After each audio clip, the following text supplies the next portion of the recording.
আইসিসির যে ইভেন্টসগুলো হয় সেগুলো সবগুলো বিজনেসের জন্য ফিক্সড করা থাকে। লাইক যেমন আইসিসি ওয়ার্ল্ড কাপ বলো, আইসিসি চ্যাম্পিয়ন্স ট্রফি বলো, আইসিসির ওয়ার্ল্ড টি20 বলো, সবগুলো বিজনেসের জন্য ফিক্সড করা থাকে। লাইক আমি অনেক দিন ধরে অনেক উইকিপিডিয়া, অনেক গুগল ঘেটে আমি জিনিসগুলো দেখতে পেয়েছি, মানে নোটিস করেছি আমি জিনিসগুলো, সেগুলো আমি ভিডিওতে বলবো।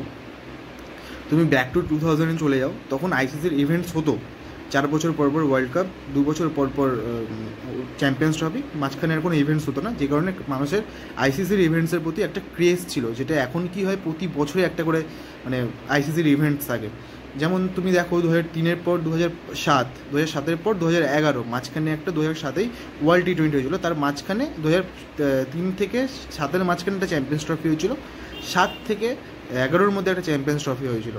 তখন ক্রিকেটের একটা অ্যাটমসফিয়ার আলাদা ছিল, আইসিসির যে মানে ইভেন্টসগুলো আসতো সেগুলো আলাদাভাবে আসতো। কিন্তু যখন 2011 ইন্ডিয়া জিতলো, যখন আইপিএল ভালোভাবে আরও মানে অগ্রসর পেলো, মানে প্রসারিত হলো, তখন যখন আইসিসির হাতে বিসিসিআইয়ের কিছু লোক গেল আইসিসিতে, তখন গিয়ে ক্রিকেট আইসিসির মানে গান মারা শুরু করলো, সোজা ভাষায় বলতে গেলে পুরো গান মারামারি শুরু করলো। একটা জিনিস লক্ষ্য করো, 2011 মানে 2011 যে মানে বছর আমরা ওয়ার্ল্ড কাপ জিতেছিলাম, ইন্ডিয়া যে বছর ওয়ার্ল্ড কাপ জিতেছিল, সেইটাই এক বছর, তার আগে একটা বছর দেখবে বা তার এক বছর, তখন আইসিসি ফিক্সারটা এমনভাবে বানাতো, পাকিস্তান একটা দিকে থাকতো, একটা দিকে ইন্ডিয়া থাকতো। তুমি ইভেন 2011 ওয়ার্ল্ড কাপেও তুমি ফিক্সারটা দেখো, ইন্ডিয়া পাকিস্তান কিন্তু আলাদা আলাদা গ্রুপে ছিল, দুটো আলাদা আলাদা গ্রুপ। বাট তুমি 2011 পর থেকে তুমি ফিক্সারটা দেখো আইসিসি, যখন বিসিসিআই কিছু লোক আইসিসিতে যাওয়া শুরু করলো, তখন সেগুলোর ফিক্সার দেখো। 2012 কথা বলো, world T20 Sri Lanka, India Pakistan এক গ্রুপে। 2013 চ্যাম্পিয়ন্স ট্রফি ইংল্যান্ড, সেখানে ইন্ডিয়া পাকিস্তান এক গ্রুপে। 2014 ওয়ার্ল্ড টি20 বাংলাদেশ, সেখানে ইন্ডিয়া পাকিস্তান একদিকে। 2015 ওয়ার্ল্ড কাপ অস্ট্রেলিয়া 50 ওভারের, যেটা ইন্ডিয়া পাকিস্তান এক গ্রুপে। 2016 ওয়ার্ল্ড টি20 যেটা ইন্ডিয়াতে হয়েছিল, ইন্ডিয়া পাকিস্তান এক গ্রুপে। 2017 ইন্ডিয়া চ্যাম্পিয়ন্স ট্রফি তোমার কী বলো এটাকে, ইংল্যান্ডে, সেটাও ইন্ডিয়া পাকিস্তান এক গ্রুপে।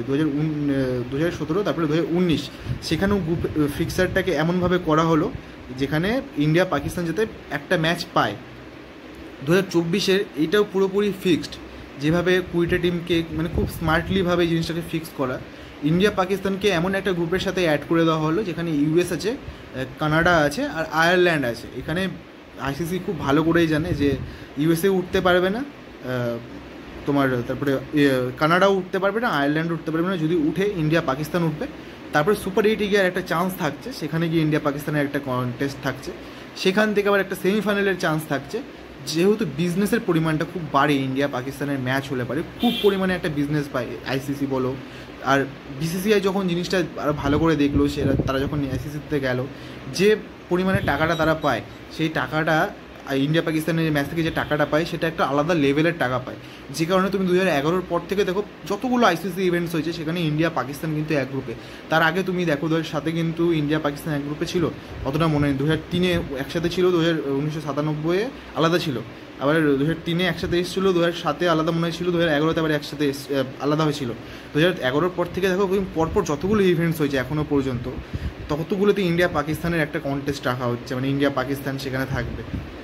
তখন ইন্ডিয়া পাকিস্তান সেখানে খেলতেও যেত, পাকিস্তানে ইন্ডিয়া খেলতে যেত, পাকিস্তান ইন্ডিয়াতে খেলতে আসতো, এই ব্যাপারটা ছিল। বাট সে যে বিজনেসটা তখন করতে পারতো, তার থেকে এখন ধরো 10 গুণ বেশি বিজনেস পাকিস্তান মানে ইন্ডিয়া পাকিস্তানের কন্টেস্টে সেটা আইসিসি করে ফেলে, যে কারণে এই ফিক্সারটাকে করে রাখা। আর ফিক্সারটাকে এমনভাবে করে রাখা যেখান থেকে পাকিস্তান ইন্ডিয়া উঠবে, একটা সুপার 8-এর একটা ম্যাচ হবে, সেমিফাইনালে গেলে তো আর একটা বড় হাইপের ম্যাচ হবে।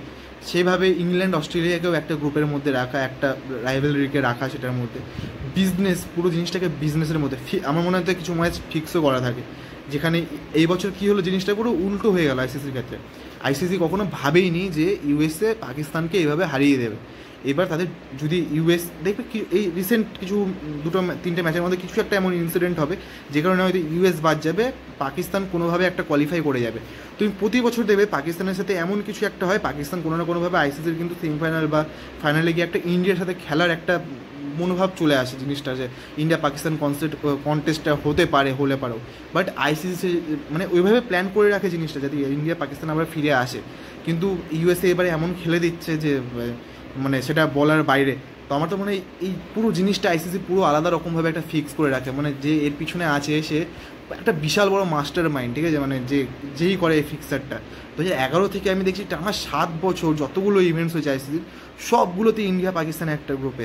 আমি চাই খেলাটা ফেয়ার হোক, লাইক গ্রুপ সমান ভাগে ভাগ করা হোক, সেখান থেকে যে উঠবে তারপরে যদি কপালে ইন্ডিয়া পাকিস্তান থাকে তাহলে আমরা ইন্ডিয়া পাকিস্তান পাবো, নইলে জোর করে ইন্ডিয়া পাকিস্তান দিতে হবে এর কোনো মানে নেই। ইন্ডিয়া পাকিস্তানই দিতে হবে। ইন্ডিয়া এখন টপ টিম ভাই, সবাইকে হারাতে পারে। পাকিস্তানও যদি পারে, পাকিস্তান ইন্ডিয়ার খেলা হবে, যে ডিজার্ভ করবে সেই জিতবে ভাই।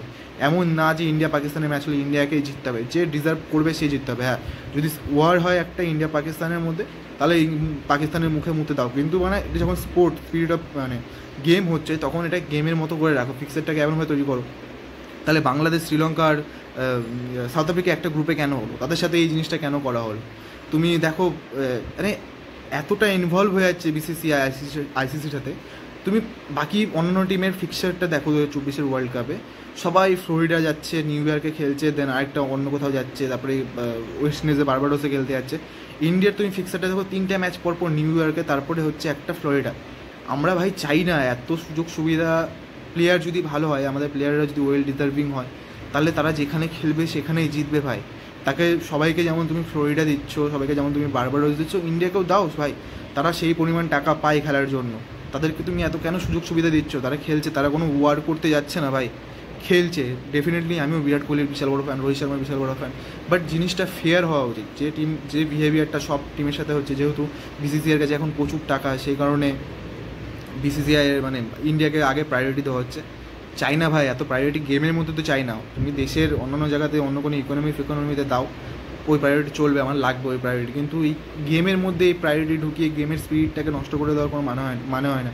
আগে একটা ইন্ডিয়ার টিম যখন খেলতে যেত তখন তাদের বিভিন্ন ফিক্সার্সে বিভিন্ন জায়গায় খেলতে যেত, সে আলাদা আলাদা জায়গাতে। ধরে নাও শ্রীলঙ্কাতে খেলালো কোনোদিন কলম্বো, কোনোদিন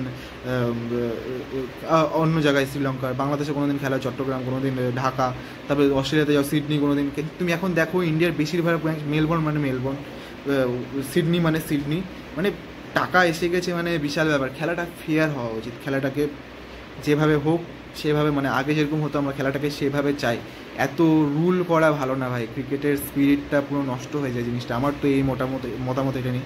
আমি চাই ইন্ডিয়া ওয়ার্ল্ড কাপ জিতুক, ওয়ার্ল্ড T20 জিতুক, বাট ভালো মানে ফেয়ার হোক জিনিসটা, যাতে 4টে লোক পরে গিয়ে কথা না বলতে পারে, অন্য দেশের লোক পরে গিয়ে কথা বলতে না পারে, যে অনেক সুযোগ সুবিধা দেওয়ার ফলে ইন্ডিয়া জিতেছে, যেটা এখন হয় বেসিক্যালি। ইন্ডিয়া যদি কোনো ম্যাচ জিতে সবাই বলে এত সুযোগ সুবিধা আইসিসি দেয় যে ইন্ডিয়া ম্যাচ জিতে, এই জিনিসটা হওয়া উচিত না। তারা তাদের মানে ইন্ডিয়ার এই জিনিসটা দেখানো উচিত যে আমরা আমাদের ক্যাপাবিলিটিতে ম্যাচ জিতি, আমাদের কাছে সে প্লেয়ার আছে, তারা সেরকম খেলে, রোহিত শর্মা সেরকম খেলতে পারে, কোহলি সেরকম খেলতে পারে, যে কারণে আমরা ম্যাচ জিতি, বুমরা সেরকম বল করে। এখন তুমি বুমরা ভালো বল করুক, যাই করুক, আইসিসি তুমি যে কোনো জায়গায় যাও, বাট তুমি ভালো খেললে সেই কথাটা আসবে কেন? লোকে সবার প্রথমে এই জিনিসটা বলবে যে ভালো খেলেছে তাই জিতেছে ভাই। আমি এই জিনিসটা চাই, আমার চাই যে লোকজন আমাকে এটা বলুক যে ইন্ডিয়া ভালো খেলছে তাই ম্যাচ জিতছে, ইন্ডিয়া ভালো না খেললে ম্যাচ জিততে পারতো না। আমি চাই না যে আইসিসির কোনো থাকুক, মানে পিছনে হাত থাকুক যে কারণে ইন্ডিয়া উঠছে। তো এই ছিল আমার ভিডিও। যদি তোমরা একমত হও কমেন্টে জানিও, যদি ভালো লাগে থাকে like, share and subscribe. Tata.